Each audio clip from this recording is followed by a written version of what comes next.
Welcome to another educational video from Belimo. Before I start with the design of the pressure-independent valves, I want to remind you at the beginning of this educational video about the calculation of the pressure-dependent valves.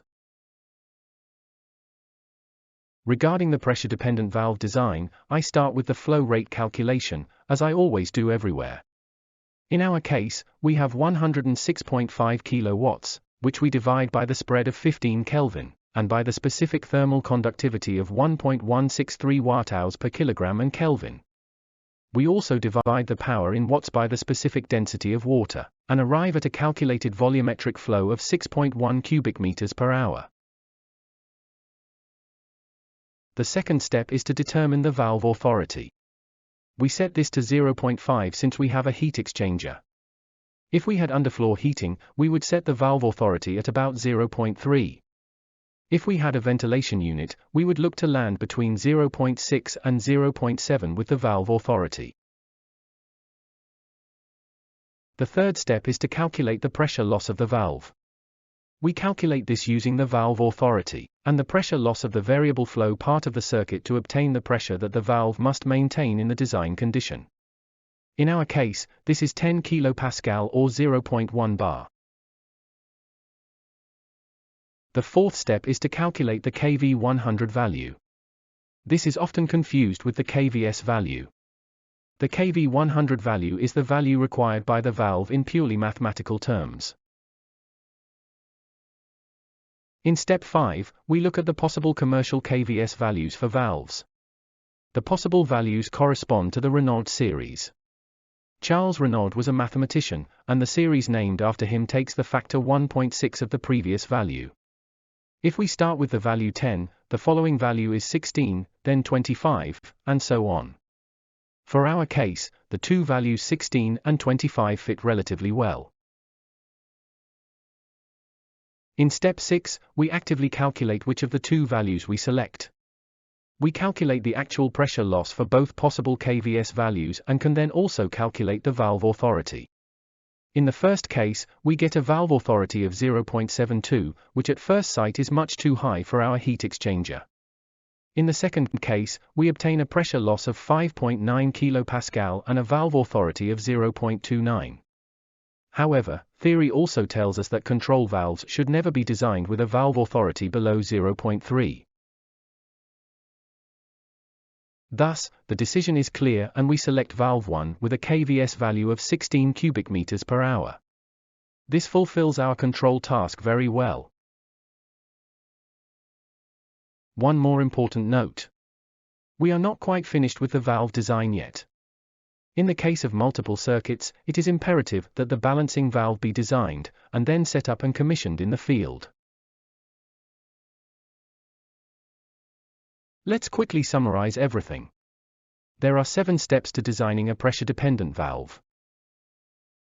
We start with the volumetric flow calculation, determine the valve authority, and the pressure loss across the valve. Then we calculate the kV100 value and determine possible kVs values. For the determined kVs values, we now recalculate the actual pressure loss and the actual valve authority. Based on the values obtained, we make our valve selection and finally do not forget to address the design of the balancing valve as well. Let us now look at the design of pressure-independent valves. This design is independent of the manufacturer, even though data sheets from Belimo are shown in this educational video. In step 1, we calculate the volumetric flow.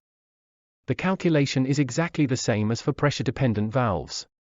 I have listed the formula with the identical values here again, and we assume a calculated volumetric flow of 6.1 cubic meters per hour.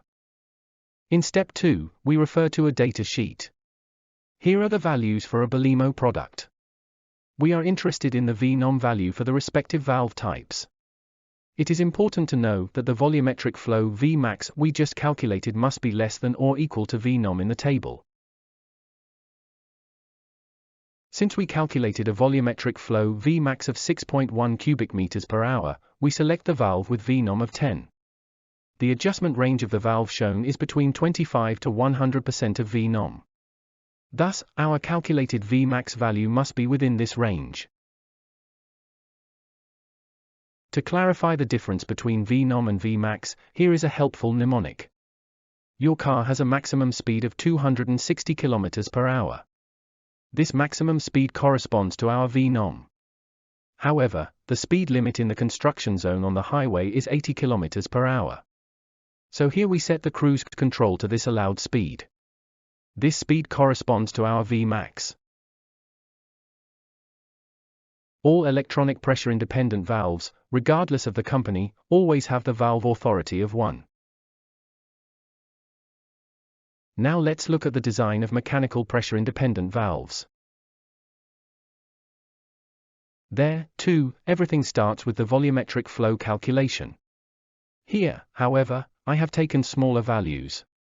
With a power of 3,500 watts and a temperature spread of 10 Kelvin, we arrive at a calculated volumetric flow of 0.3 cubic meters per hour. Again, we refer to the data sheet, and again, the Vmax value must be less than or equal to the Vnom value. Now let's look at the table and choose the appropriate valve with a Vnom of 0.42 cubic meters per hour.